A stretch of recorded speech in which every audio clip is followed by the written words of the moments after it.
الحمد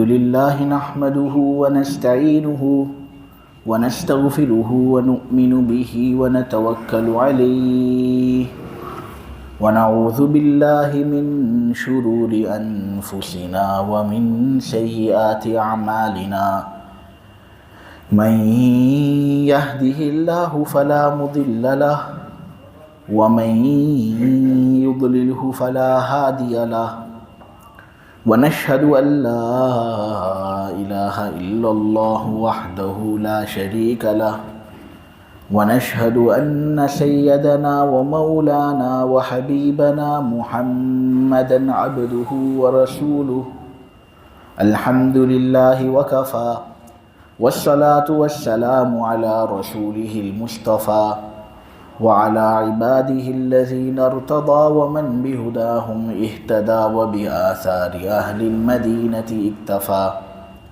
أعوذ بالله من الشيطان الرجيم بسم الله الرحمن الرحيم قال فما خطبكم أيها المرسلون قالوا إنا أرسلنا إلى قوم مجرمين لنرسل عليهم حجارة من طين مسومة عند ربك للمسرفين فأخرجنا من كان فيها من المؤمنين فما وجدنا فيها غير بيت من المسلمين وتركنا فيها آية للذين يخافون العذاب الأليم وفي موسى إذ أرسلناه إلى فرعون بسلطان مبين فتولى بركنه وقال ساحر أو مجنون فأخذناه وجنوده فنبذناهم في اليم وهو مليم وفي عاد إذ أرسلنا عليهم الريح الأقيم ما تذر من شيء أتت عليه إلا جعلته كالرميم وفي ثمود إذ قيل لهم تمتعوا حتى حين فعتوا عن أمر ربهم فأخذتهم الصاعقة وهم ينظرون فما استطاعوا من قيام وما كانوا منتصرين وقوم نوح من قبل إنهم كانوا قوما فاسقين والسماء بنيناها بأيد وإنا لموسعون والأرض فرشناها فنعم الماهدون ومن كل شيء خلقنا زوجين لعلكم تذكرون ففروا إلى الله إني لكم منه نذير مبين ولا تجعلوا مع الله إلها آخر إني لكم منه نذير مبين كذلك ما أتى الذين من قبلهم من رسول إلا قالوا ساحر أو مجنون أتواصوا به بل هم قوم طاغون فتول عنهم فما أنت بملوم وذكر فإن الذكرى تنفع المؤمنين وما خلقت الجن والإنس إلا ليعبدون ما أريد منهم من رزق وما أريد أن يطعمون إن الله هو الرزاق ذو القوة المتين فإن للذين ظلموا ذنوبا مثل ذنوب أصحابهم فلا يستعجلون فويل للذين كفروا من يومهم الذي يوعدون صدق اللہ العظیم۔ قرآن کی تفسیر کے اندر سب سے اہم حصہ قرآن کا ترجمہ ہوتا ہے۔ قرآن کا ترجمہ جتنی زیادہ غور سے ہم سنیں گے اتنی زیادہ بہتر طریقے سے تفسیر ہم کو سمجھ میں آئے گی۔ تو آپ لوگوں سے ایک اہم گزارش اور درخواست ہے کہ ترجمہ جو میں ابھی کروں نا اس کو لفظ تو لفظ بالکل وقار کے ساتھ، سنجیدگی کے ساتھ آپ سنیں اور یہ سمجھیں کہ اللہ تبارک و تعالیٰ آپ سے بات چیت کر رہے ہیں. اس سے انشاءاللہ قرآن کو سمجھنے میں بڑی سہولت ہوگی. ابراہیم نے کہا، اے اللہ کے بھیجے ہوئے فرشتوں، تم کس مہم پر ہو؟ تمہارا آنے کا حقیقی مقصد کیا ہے؟ ان فرشتوں نے کہا، ہم کو ایک مجرم قوم کی طرف بھیجا گیا ہے. اس لیے بھیجا گیا ہے تاکہ ہم ان پر پکی مٹی کے پتھر برسیں جن پر حد سے گزرے ہوئے لوگوں کے لیے تمہارے پروردگار کی طرف سے ایک خاص نشان بھی لگا ہوا ہوگا. چنانچہ ہوا یہ کہ عذاب کے وقت ہم نے اس بستی میں جو ایمان والے تھے ان کو اس بستی سے باہر نکالا، اور اس بستی میں ایک مسلمان گھر کے علاوہ ہم نے کسی گھر کو مسلمان نہیں پایا. ہم نے اس بستی کے اندر ایک عبرت کی نشانی چھوڑی ہے ان لوگوں کے لیے جو دردناک عذاب سے ڈرتے ہیں.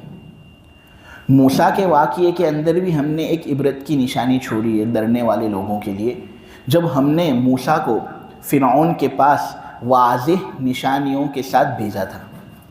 چنانچہ فرعون نے اپنے قوت کے بل بوتے پر روح گردانی کی تھی، منہ پھیر لیا تھا، بات نہیں مانی تھی، اور اس نے کہا تھا کہ یہ موسیٰ تو جادوگر ہے یا دیوانہ ہے.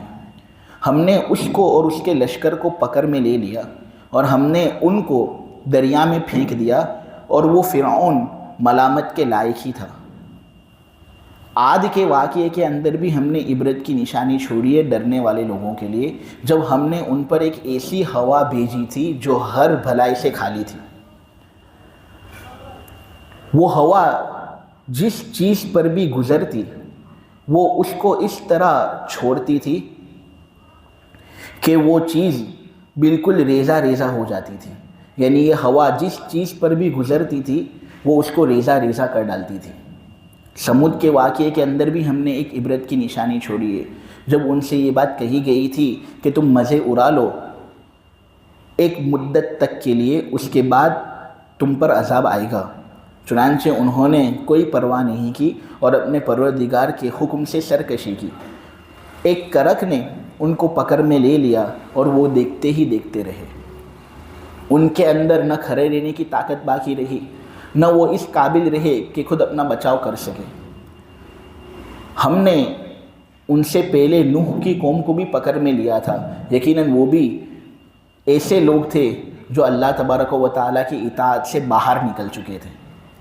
آسمان کو ہم نے اپنی قوت سے بنایا، قدرت سے بنایا، اور یقیناً ہم ہی اس میں وسعت پیدا کرنے والے ہیں. زمین کو ہم نے بچھایا، چنانچہ ہم کتنے زبردست طریقے سے بچھانے والے ہیں. ہر چیز کے ہم نے جوڑے پیدا کیے تاکہ تم نصیحت حاصل کر سکو. لہٰذا اب آ جاؤ اللہ تبارک و تعالیٰ کی طرف، لپکو اللہ تبارک و تعالیٰ کی طرف، بھاگو اللہ تعالیٰ کی طرف. یقیناً میں تمہارے لیے اللہ کی طرف سے ایک کھلم کھلا ڈرانے والا ہوں. تم اللہ کے ساتھ کسی دوسرے کو اپنا معبود مت بناؤ. یقیناً میں تمہارے لیے اللہ تبارک و تعالیٰ کی طرف سے ایک کھلم کھلا ڈرانے والا ہوں. جو بھی رسول ان سے پہلے ان لوگوں کے پاس آتا تھا جو پہلے گزر چکے، تو وہ لوگ یہی کہتے تھے کہ یہ جادوگر ہے یا دیوانہ ہے. یعنی کفار مکہ سے پہلے جو لوگ تھے ان کے پاس جب بھی کوئی رسول آتا تھا تو وہ اس کے متعلق یہ کہتے تھے کہ یہ جادوگر یا دیوانہ ہے. کیا آپس میں یہ لوگ ایک دوسرے کو وصیت کرتے آ رہے ہیں اس بات کی کہ تم پیغمبر کو جھٹلاؤ؟ نہیں، بات دراصل یہ ہے کہ یہ لوگ سرکش لوگ ہیں. اے نبی، آپ ان سے کنارہ کش ہو جاؤ. غلط قسم کے جو لوگ ہیں ان سے آپ لوگ دور رہو. آپ پر کوئی الزام نہیں ہے، اور نصیحت کرو. یقین جانو نصیحت کرنا ایمان والوں کو فائدہ پہنچاتا ہے. میں نے جنات اور انسان کو پیدا نہیں کیا، میں نے اسی لیے پیدا کیا تاکہ وہ میری عبادت کریں. میں نے جنات اور انسان کو کسی اور مقصد کے لیے پیدا نہیں کیا، میں نے ان کو اسی لیے پیدا کیا تاکہ وہ میری عبادت کریں۔ میں ان سے نہ کوئی رزق چاہتا ہوں، نہ میں یہ چاہتا ہوں کہ وہ مجھے کھانا کھلائیں۔ یقیناً اللہ تو بہت رزق والا ہے، رزق دینے والا ہے، طاقتور ہے، مضبوط ہے۔ یقین جانو وہ لوگ جو ظلم کرتے ہیں ان کی بھی باری اسی طرح آئے گی جس طرح ان کی ساتھیوں کی باری آ چکی۔ یقین جانو وہ لوگ جنہوں نے ظلم کیا ہے ان کی باری بھی آنے والی ہے اسی طرح جس طرح ان کے ساتھیوں کی باری آ چکی، لہٰذا عذاب کے سلسلے میں وہ مجھ سے جلدی کا مطالبہ نہ کریں۔ کافر لوگوں کے لیے اس دن کی وجہ سے بڑی تباہی ہوگی جس دن کا ان سے وعدہ کیا جا رہا ہے۔ آپ لوگوں کے سامنے ابھی 2 صفحوں کا ترجمہ پیش کیا گیا۔ ویسے ارادہ تو یہی تھا کہ پچھلے ہفتے آپ لوگوں کے سامنے یہ میں تفسیر پیش کرتا، لیکن پچھلے ہفتے دراصل بہت تیز بخار ہو گیا تھا، تو میں نے اطلاع بھی دے دی تھی کہ میں آ نہیں سکوں گا۔ اب خیر، سب سے پہلے حضرت ابراہیم علیہ السلام کا تذکرہ یہاں پر ہو رہا ہے۔ جو لوگ پچھلی تفسیر کے اندر موجود تھے ان کو معلوم ہے کہ ابراہیم علیہ السلام اپنے گھر کے اندر تھے کہ یکایک کچھ لوگ ابراہیم علیہ السلام کے گھر کے اندر داخل ہونا چاہتے ہیں۔ مہمان کی صورت میں وہ حضرت ابراہیم علیہ السلام کے گھر کے اندر آ رہے ہیں۔ ابراہیم علیہ السلام ان کے سامنے کھانا پیش کرتے ہیں، لیکن ہوتا ہی کہ وہ مہمان کچھ کھاتے بھی نہیں۔ اس سے ابراہیم علیہ السلام کو بہت خوف ہوا کہ اس زمانے میں جو مہمان کھانا نہ کھائے وہ کوئی اچھے مقصد کے لیے آتا نہیں تھا، وہ کچھ برا ہی چاہتا تھا۔ اس سے جی کے اندر انہوں نے خوف محسوس کیا کہ یہ لوگ کھانا کیوں نہیں کھا رہے۔ لیکن پھر ان فرشتوں نے کہا کہ دیکھو ہم کھانا اس لیے نہیں کھاتے کیونکہ ہم فرشتے ہیں۔ فرشتے انسانوں کی طرح نہیں ہوتے، وہ کھانا نہیں کھاتے، تو اس لیے ہم کھانا نہیں کھا سکتے۔ دراصل ہم تمہارے گھر آئے ہیں تم کو ایک خوشخبری دینے کے لیے۔ وہ خوشخبری یہ ہے کہ اے ابراہیم، جس طرح تو ایک نبی ہے نا، اس طرح تیری نسل سے ایک اور نبی پیدا ہونے والا ہے اور اس کا نام ہوگا اسحاق۔ ابراہیم علیہ السلام کی عمر اس وقت 98 کے قریب تھی۔ ان کی بیوی بھی بہت بوڑھی ہو چکی تھی اور بانجھ ہو چکی تھی۔ اتنی عمر میں عامةً کسی کو اولاد ہوتی نہیں ہے، تو وہ دوڑ کر آتی ہے اور اپنے چہرے پر ذرا ہلکا سا ضرب لگاتی ہے جس طرح عورتیں لگاتی ہیں نا، اور اس طرح کرتے کرتے وہ آتی ہے زور سے چلاتی ہوئی اور کہتی ہے کہ کیا ایک بوڑھی بانجھ عورت اس عمر میں بچہ جنے گی؟ مجھے تو میری پوری زندگی نکل گئی، مجھے اولاد تو نصیب ہی نہیں ہوئی، اب تم کہہ رہے ہو کہ مجھے اولاد ہوگی؟ یہ بھی برا ہو چکا ہے میرا میاں، میں بھی بوڑھی ہو چکی ہوں، اولاد کہاں سے ہوگی؟ ان فرشتوں نے کہا اے سارہ، تو تعجب کر رہی ہے، حالانکہ تو تو نبی کی بیوی ہے، تیرا مقام بہت اونچا ہے، تجھے معلوم ہے کہ وہ کتنا بڑا ہے۔ اگر وہ فیصلہ کر لے تو وہ تو ہو کر ہی لے گا، اس نے کر لیا ہے فیصلہ، تجھے اور ابراہیم کو اس عمر کے اندر بھی ایک بچہ ہونے والا ہے، اور وہ بچہ کوئی کمزور نہیں ہوگا، بہت شاندار ہوگا، نبی بنے گا وہ، اس کا نام اسحاق ہوگا۔ اس طرح انہوں نے حضرت ابراہیم علیہ السلام کو خوشخبری دی۔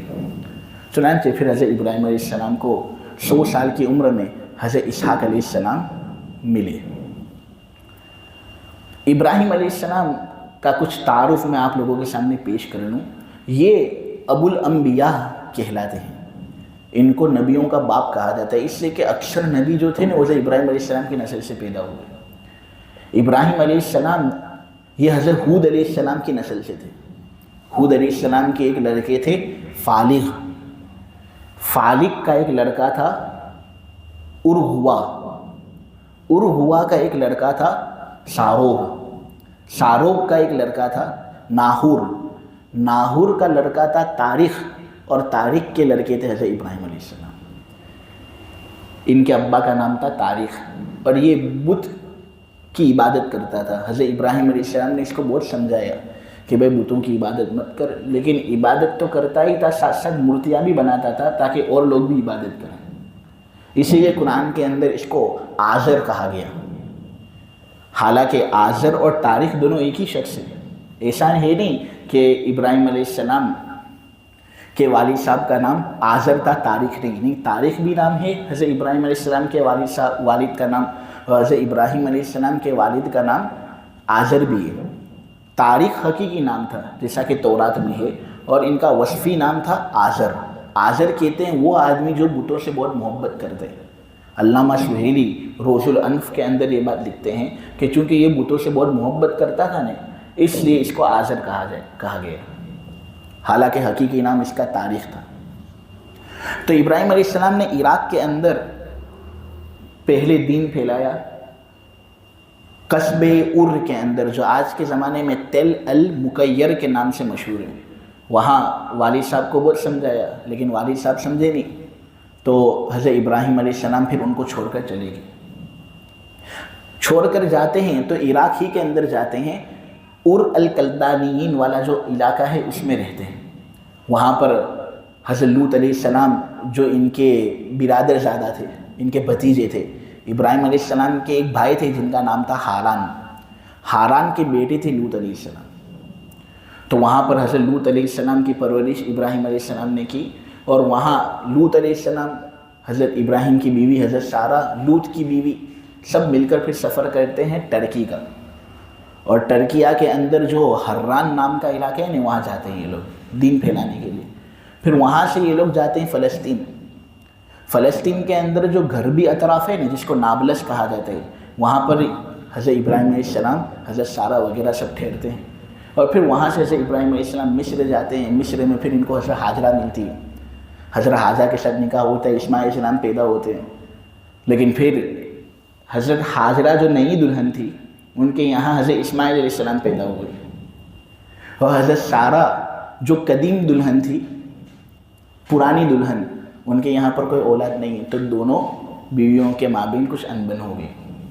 حضرت سارہ کو گوارا تھا نہیں کہ یہ حاجرہ میرے ساتھ رہے۔ عام متن ہوتا ہے جب آدمی متعدد شادیاں کرتے ہیں، ہم چونکہ کرتے نہیں ہیں، ایک بھی مان مصیبت سے ملتی ہے، اس لیے ہمیں اس کا اندازہ نہیں، لیکن جو لوگ متعدد شادیاں کرتے ہیں پھر شوکنوں کے مابین ذرا حالات سخت ہو جاتے ہیں، تو نبی کا بھی حال ایسا ہی تھا۔ تو حضرت حاجرہ نے چونکہ کہا کہ مجھے حضرت سارہ کے ساتھ نہیں رہنا، حضرت سارہ نے کہا کہ مجھے حضرت حاجرہ کے ساتھ نہیں رہنا، تو دونوں الگ ہو گئے۔ حضرت حاجرہ پھر یہاں مکہ کے قریب آ گئی، اور فلسطین کے اندر حضرت سارہ رہنے لگی۔ تو فلسطین کے اندر ہی تھے حضرت ابراہیم علیہ السلام اپنی بیوی کے ساتھ، کہ کئی سالوں بعد یہ مہمان آتے ہیں اور حضرت ابراہیم علیہ السلام کو ایک لڑکی کی خوشخبری دیتے ہیں۔ حضرت ابراہیم علیہ السلام کی ایک تیسری بیوی بھی تھی جس کا نام قطورہ تھا۔ قطورہ سے پھر مدین کا قبیلہ پیدا ہوا، اور مدین کا قبیلہ وہ قبیلہ ہے جس کی طرف حضرت شعیب علیہ السلام کو نبی بنا کر بھیجا گیا تھا۔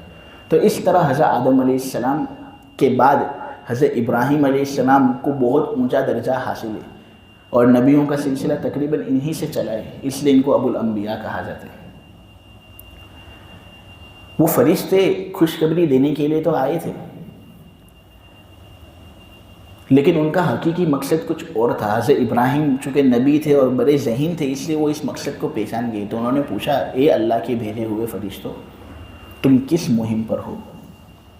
تمہارا حقیقی مقصد کیا ہے؟ ایسا تو ہے نہیں کہ ایک لڑکی کی خوشخبری دینے کے لیے اللہ نے تم کو یہاں میرے پاس بھیجا ہو۔ اللہ تو وہ وحی کے ذریعے سے بھی مجھے خوشخبری دے سکتا تھا۔ ایک حقیقی مقصد ہے جس کی وجہ سے تم یہاں پر آئے ہو۔ تو ان اللہ کے بھیجے ہوئے فرشتوں نے کہا، اے ابراہیم، تمہارے بھائی ہاران کا بیٹا لوط، اس کو اللہ تبارک و تعالی نے عامورہ اور سدوم کی قوم کی طرف بھیجا تھا کہ اے لوط تم وہاں جاؤ، دین کا کام کرو، لیکن وہ لوگ جنسیت والے گناہ کے اندر مبتلا تھے۔ اللہ نے فطرت کا سلسلہ ایسا رکھا ہے کہ مرد کو عورت سے میلان پیدا ہوتا ہے، عورت کو مرد سے میلان پیدا ہوتا ہے۔ شریعت کہتی ہے میلان اچھا ہے، جائز طریقے سے اگر یہ میلان ہو تو اس کے اندر اللہ نے بہت سکھ رکھے، لیکن یہ قوم اس سلسلے میں اتنی آگے بڑھ چکی تھی اور اتنی بے حیا ہو چکی تھی کہ وہاں پر مرد کے ساتھ ہی غلط حرکتیں کرتا تھا، اور ایک میاں بیوی کے درمیان جو تعلقات ہونے چاہیے وہ تعلقات سدوم اور عامورہ والے مردوں کے مابین قائم کرتے تھے۔ یہ اللہ تبارک و تعالیٰ کے یہاں پر بڑا سخت گناہ ہے۔ حضرت لوط علیہ السلام ان کو کہتے تھے کہ میری لڑکی ہیں، اگر تم چاہو تو میں ان کا نکاح آپ سے کرا دوں، گناہ کے اندر مبتلا کیوں ہوتے ہو؟ لیکن پھر بھی انہوں نے بات مانی نہیں۔ تو پھر اللہ کے یہ بھیجے ہوئے فرشتے ابراہیم علیہ السلام سے کہہ رہے ہیں کہ لوط کو عامورہ اور سدوم کی قوم کی طرف بھیجا گیا، لیکن چونکہ انہوں نے بات مانی نہیں، اس لیے اللہ نے یہ فیصلہ کر لیا ہے کہ اب ان کو ہلاک کرنا ہے۔ ہم پکی مٹی کے پتھر ان پر برسائیں گے، اور وہ پتھر بھی خاص قسم کے ہوں گے، ایسا ہوگا کہ ان پر ایک خاص قسم کا نشان لگا ہوگا، اور وہ نشان کیسا اور کس طرح تو قرآن کے اندر بھی ہم دیکھتے ہیں، ہم کو کوئی چیز ملتی نہیں ہے۔ اسی طرح حدیث کے اندر ہم دیکھتے ہیں تو مجھے کوئی چیز ایسی ملی نہیں جو مجھے وہ تفصیل بتا سکے کہ وہ نشان کیسا تھا۔ اب اللہ ہی زیادہ بہتر جانے کہ وہ نشان کیسا تھا۔ اس طرح کے نشان والے پتھر ہمیں ان پر برسانے ہیں تاکہ یہ پوری قوم ملیامیٹ ہو جائے، تباہ ہو جائے۔ ایسا ہوتا ہے ان لوگوں کے ساتھ جو اللہ کی نافرمانی بہت زیادہ کر لیتے ہیں۔ تو ہوا یہ کہ یہ فرشتے پھر جارڈن کا جو شرقی کنارہ ہے وہاں پر گئے جہاں آج ڈیڈ سی واقع ہے، بحر میت۔ وہ لوگ جو بحر میت کے قریب رہتے ہیں وہ کہتے ہیں کہ یہاں پر پہلے سمندر نہیں تھا، پہلے یہاں پر ایک بستی تھی، آباد تھی، یہاں عامورہ اور سدوم والے رہتے تھے۔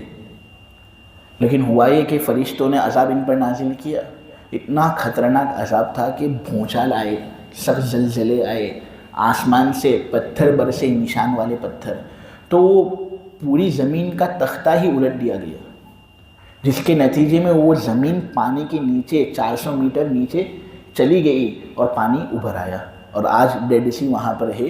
آج سمندر ہی سمندر نظر آتا ہے، لیکن ایک زمانے پر سمندر تھا نہیں، ایک جگہ تھی جہاں پر لوگ مستقل طور پر رہتے تھے۔ اللہ نے اتنی خطرناک طریقے سے ان کو ملیامیٹ کیا کہ آج ان کی بستی کا کوئی نام و نشانی نہیں، اور اس جگہ کا نام ہی ڈیڈ سی ہے، بحر میت، میت کا پانی۔ اب سمجھے کہ اس کے اندر کیا کسی کو لطف آتا ہوگا۔ اللہ کہتے ہیں کہ اے لوگوں تم اس بستی پر غور کرو، وہ پانی دیکھو، بحر میت دیکھو، اور دیکھو کہ کیا حال ہوتا ہے ان لوگوں کا جو اللہ کو چیلنج کرتے ہیں، کیا حال ہوتا ہے ان لوگوں کا جو اپنی گردنیں کچھ زیادہ اونچی کرتے ہیں، جو اللہ کی نافرمانی کرتے ہیں، توبہ نہیں کرتے۔ شاید اس منظر کو دیکھ کر اور اس واقعے کو دیکھ کر تم اللہ تبارک و تعالیٰ کی طرف رجوع کر لو۔ اللہ کی نافرمانی میں کسی کا بھلا ہوا نہیں کہ ہمارا ہوگا۔ اس کے بعد اللہ تبارک و تعالیٰ موسیٰ علیہ السلام کے واقعے کی طرف اشارہ کرتے ہیں اور کہتے ہیں کہ موسیٰ کا جو واقعہ تھا نا، اس کے اندر بھی یہ لوگوں تمہارے لیے بڑی عبرت کی نشانیاں ہیں، بڑی عبرت کی نشانیاں۔ موسیٰ علیہ السلام یہ حضرت یعقوب علیہ السلام کی نسل سے تھے، یعنی ابراہیم علیہ السلام کا تذکرہ بھی آپ کے سامنے ہوا، ابراہیم علیہ السلام کے بیٹے اسحاق، اسحاق علیہ السلام کے بیٹے یعقوب، یعقوب علیہ السلام کے پھر ایک بیٹے تھے جن کا نام تھا لاوی، لاوی کا پھر ایک بیٹا تھا جس کا نام تھا کاہس، کاہس کا ایک بیٹا تھا جس کا نام تھا عمران، اور عمران کے بیٹے کا نام موسیٰ علیہ السلام۔ ان کی والدہ کا نام تھا یوکابد۔ تورات کے چند نسخوں کے اندر یہ لکھا ہوا ہے۔ ہمارے علماء کہتے ہیں کہ تورات ہم پڑھ سکتے ہیں، کوئی حرج نہیں، ہاں بس شرعی احکام وغیرہ اگر اس میں نہ ہو تو آدمی اس کو پڑھے، لیکن تورات کی جو باتیں ہیں نا اس پر بہت زیادہ یقین نہیں کرنا چاہیے، کیونکہ ہو سکتا ہے کہ وہ سچ ہو، کیونکہ اللہ تعالیٰ کی طرف سے اس کو نازل کیا گیا، اور ہو سکتا ہے کہ اس میں جھوٹ ہو کیونکہ ان لوگوں نے خوب ملاوٹیں اس میں کی ہے۔ تو نام یہ بتایا جاتا ہے کہ ان کی والدہ کا نام تھا یوکابد، ان کی بہن کا نام تھا مریم۔ تو موسیٰ علیہ السلام اور ہارون علیہ السلام یہ دو بھائی ایسے تھے جن کو فرعون کی طرف بھیجا گیا تھا واضح نشانیوں کے ساتھ، موسیٰ علیہ السلام کو ایک نشانی یہ دی گئی تھی کہ یہ اپنے بغل کے اندر ہاتھ رکھتے تھے اور پھر اس کو نکالتے تھے نا، بغیر کسی بیماری کے وہ ہاتھ چمکدار ہو جاتا تھا، سفید ہو جاتا تھا۔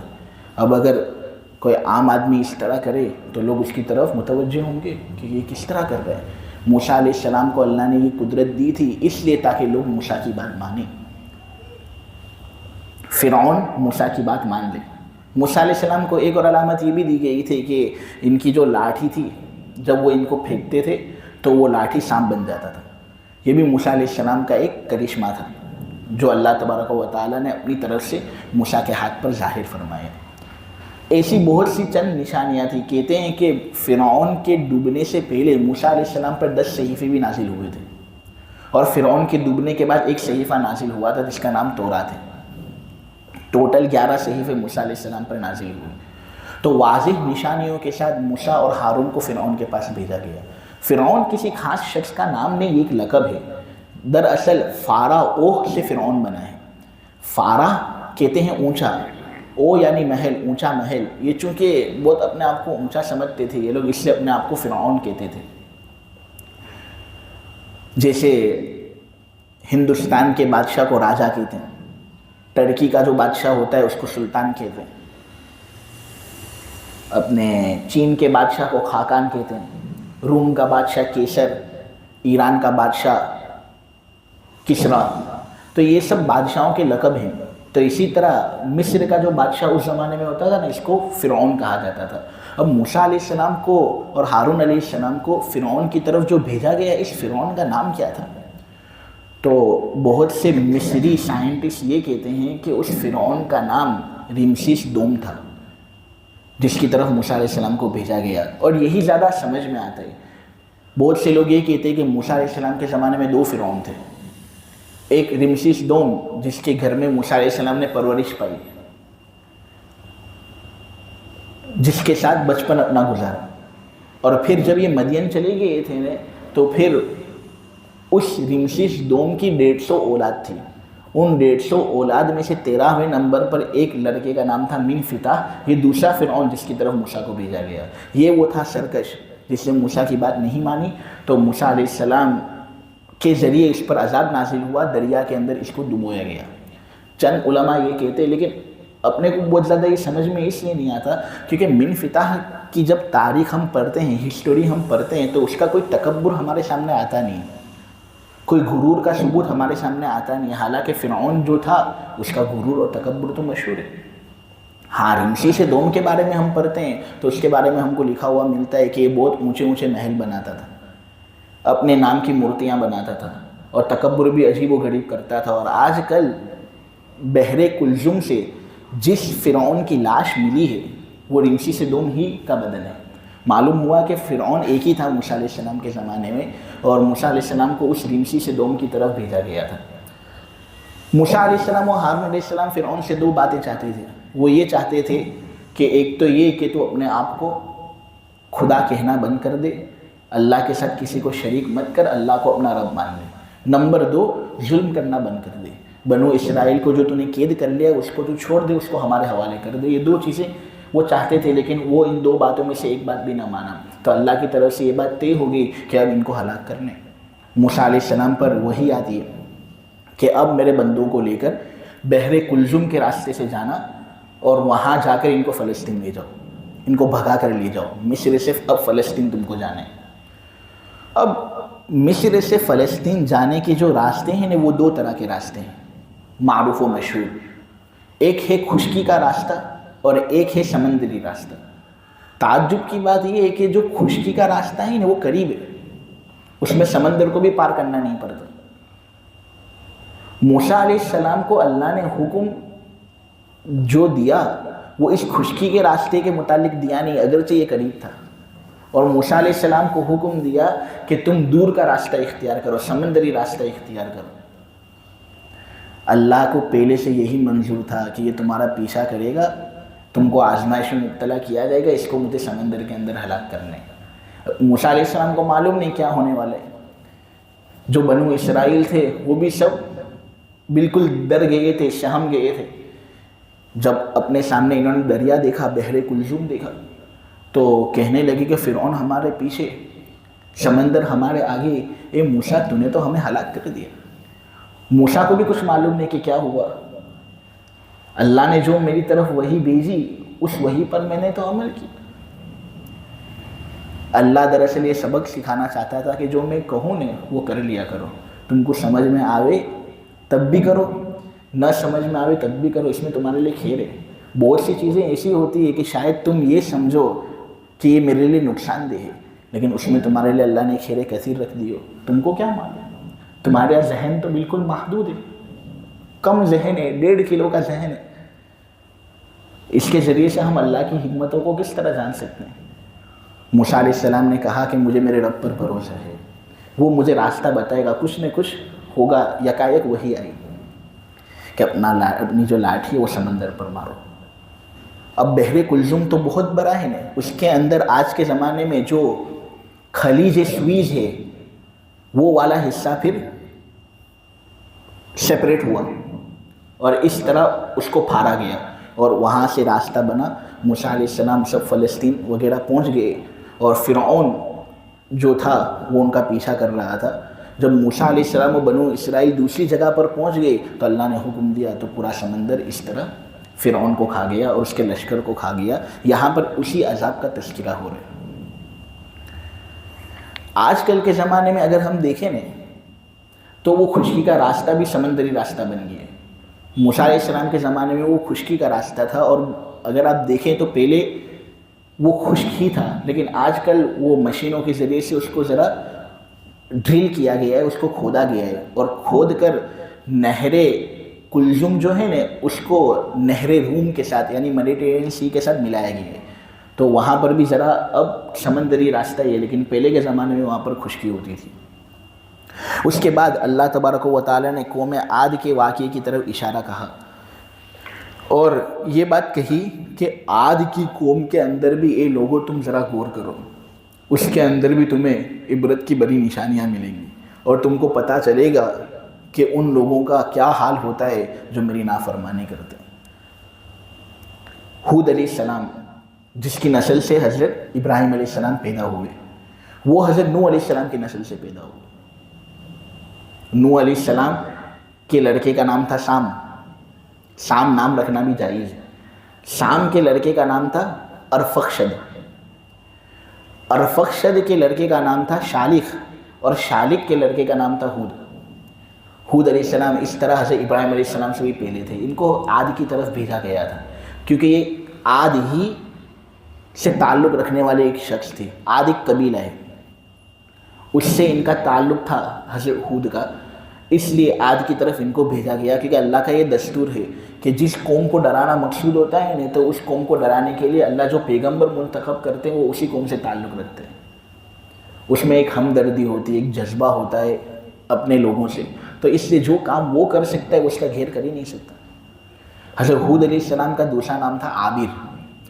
480 سال تک علامہ سیوطی لکھتے ہیں کہ انہوں نے دعوت و تبلیغ کیا، اپنی قوم کو سمجھایا 480 سال تک۔ بڑے خوبصورت تھے اور ان کی داڑھی بھی کہتے ہیں کہ بہت اونچی تھی، بڑے مرد جیسے لگتے تھے اور اللہ نے طاقت بھی بہت دی تھی۔ قوم عاد ویسے بھی طاقت کے اندر معروف و مشہور ہے، یہ سب کو کہتے تھے کہ اگر تم کو ایسا لگتا ہے کہ تم صحیح اور میں غلط تو آ جاؤ، مقابلہ ہو جائے۔ یہ لوگ کہتے تھے کہ ہم سے زیادہ طاقتور کون؟ بہت طاقت دی تھی اللہ نے ان کو۔ کہتے ہیں شاہ عبد العزیز صاحب اپنی تفسیر کے اندر کہ ان کا جو کم سے کم قد رکھنے والا شخص ہوتا تھا نا وہ 12 گز کا ہوتا تھا، ہم جو ہوتے ہیں وہ 3-4 گز کے ہوتے ہیں، یعنی آپ سمجھے فٹ کے اندر اگر اس کا اندازہ لگانا ہو تو 5-6 فٹ کے ہم ہوتے ہیں اور یہ لوگ 18 فٹ کے ہوتے تھے۔ اور یہ بھی ان کا کم سے کم شخص، لمبے جو لوگ ہوتے ہوں گے وہ کتنے لمبے ہوتے ہیں؟ کہتے تھے ہم سے زیادہ طاقتور کون؟ من اشد منا قوہ۔ حضرت ہود علیہ السلام کے اندر بھی اللہ نے طاقت دی تھی اور کہتے تھے تم اپنی طاقت پر غرور مت کرو، طاقت اگر آزمانی ہے تو مجھ سے آزما لو، دیکھتے ہیں ہم میں اور تم میں کون طاقت میں زیادہ اونچا۔ ظاہر سی بات ہے جو اللہ سے وابستہ ہے اس کے اندر جو طاقت اللہ نے دی ہے وہ اس کے گھیر کے اندر ہو ہی نہیں سکتی، اس کے گھیر کے اندر ہو ہی نہیں سکتی۔ بہت خوبصورت تھے، 480 سال تک تبلیغ کی لیکن پھر بھی قوم نے ان کی بات نہیں مانی تو اللہ نے پھر ہلاک کیا عاد کو۔ حالانکہ عاد طاقتور بھی تھے نا، اللہ نے ان کو دولت بھی بہت دی تھی. آپ اگر دیکھو نا تو یمن سے لے کر شام تک جتنا حصہ اس سب پر ان کی حکومت تھی، اور جو سرسبز و شاداب علاقہ تھا، جو ہریالیاں اس کے اندر تھی کہ آدمی دیکھ کر بھی اش اش کرنا شروع کر دے. آج وہاں پر اگر آپ دیکھو نا تو ریت کے ٹیلوں کے سوا کچھ نہیں. یہ ہوتا ہے انجام ان لوگوں کا جو اللہ سے اپنی طاقت کو آزماتے ہیں. ان پر ایک ایسی ہوا اللہ نے بھیجی جو بالکل بانجھ تھی. اب ہوا بانجھ نہیں ہوتی نا، عورت بانجھ ہوتی، لیکن جس طرح وہ عورت جو بانجھ ہوتی اس کے اندر کوئی بھلائی نہیں ہوتی، کیونکہ وہ ہم کو لڑکے نہیں دے سکتی، لڑکی نہیں دے سکتی. تو اسی طرح وہ ہوا جو ان پر بھیجی گئی نے، اللہ اس کو بانجھ سے تعبیر کر رہے ہیں کہ وہ ہوا بھی بالکل بھلائی سے بانجھ تھی. 8 دن 7 راتوں تک وہ عذاب ان پر مسلسل مسلط رہا. اور پھر جب فارغ ہو گئے نا اللہ تبارک و تعالیٰ عذاب دینے سے، تو کہتے ہیں کہ کھجور کے درخت کے تنے اگر اپنی جڑوں سے اکھیڑ دیے جائیں تو وہ کس طرح لگے، وہ صورت کتنا خطرناک ہوتا ہے. اللہ نے جب ان کو ہلاک کیا نا ہوا کے ذریعے سے، تو کھجور کے کھوکھلے درخت کے تنوں کی طرح یہ بالکل زمین پر پچھڑے ہوئے نظر آتے تھے. اللہ پھر آواز لگاتے کہ اے میرے بندو، کہاں گئی تمہاری طاقت، کہاں گیا تمہارا سلطنت؟ میں نے تو تم کو سب کچھ دیا تھا نا. تم کو میں نے سورج دیا تھا، تم کو میں نے گھر دیا تھا، تم کو میں نے کھانا دیا تھا، تم کو میں نے پانی دیا تھا، تم کو میں نے شریک سفر دیا تھا، تم کو میں نے اولاد دی تھی، مال اور دولت تم کو دی تھی، یہ ہوا، یہ دل کی دھڑکن، سب کچھ میں نے تم کو دیا تھا. تم نے مجھے کیا دیا؟ میں نے تو تم سے فقط یہ بات کہی تھی کہ میری بات مانو، ایک خدا کو مانو. کوئی بڑی بات تو ہے نہیں. تم سے اگر کوئی گناہ ہو جاتا ہے تو معافی مانگ لو، میں معاف بھی کرتا ہوں. تو میں نے سب کچھ تم کو دیا، تم نے مجھے کیا دیا؟ یہ ہوتا ہے ان لوگوں کا انجام جو اللہ کو چیلنج کرتے. اس کے بعد سمود کے واقعہ کا تذکرہ ہے، وہ بھی مختصراً آپ کے سامنے بیان کر دیتا ہوں کہ سمود کی طرف حضرت صالح کو بھیجا گیا تھا. سمود قوم عاد کی طرح ایک قبیلہ تھا اور دونوں کے درمیان رشتہ داری تھی. عاد کے بعد سمود کا نمبر آتا ہے. صالح علیہ السلام کو ان کی طرف نبی بنا کر بھیجا گیا تھا، اور صالح علیہ السلام کے والد صاحب کا نام تھا عبید. سمود حجاز کے اندر جو مقام ہجر ہے، ہیگرا جس کو کہتے ہیں، وہاں پر یہ قوم آباد تھی، اور بہت زیادہ حصہ انہوں نے اپنے زیر نگیں کر لیا تھا. جو مصر والے ہوتے ہیں وہ کہتے ہیں کہ شام سے حجاز کا سفر جو بھی کرے گا نا، آج تک بھی سمود کی جو بستیاں تھیں وہ اس کو نظر آئیں گی. یہ لوگ اونچے اونچے عمارت بناتے تھے اور بڑے قسم کے انجینئر تھے اپنے زمانے کے. اور آج کل بھی اگر کوئی آدمی ان کا جو پرانا محل حجاز میں دیکھ لیتا ہے نا تو اس کی عقل دنگ رہ جاتی ہے کہ اس زمانے میں ان لوگوں نے ایسے ایسے محل بنائے تھے. آج بھی موجود ہیں اور ان کے آثار آج بھی سب لوگوں کو نظر آتے ہیں. اللہ نے ان کو بہت دیا تھا، لیکن یہ بھی مورتیوں کو پوجتے تھے، لہٰذا اللہ نے ان کو عذاب میں پھر پکڑ لیا.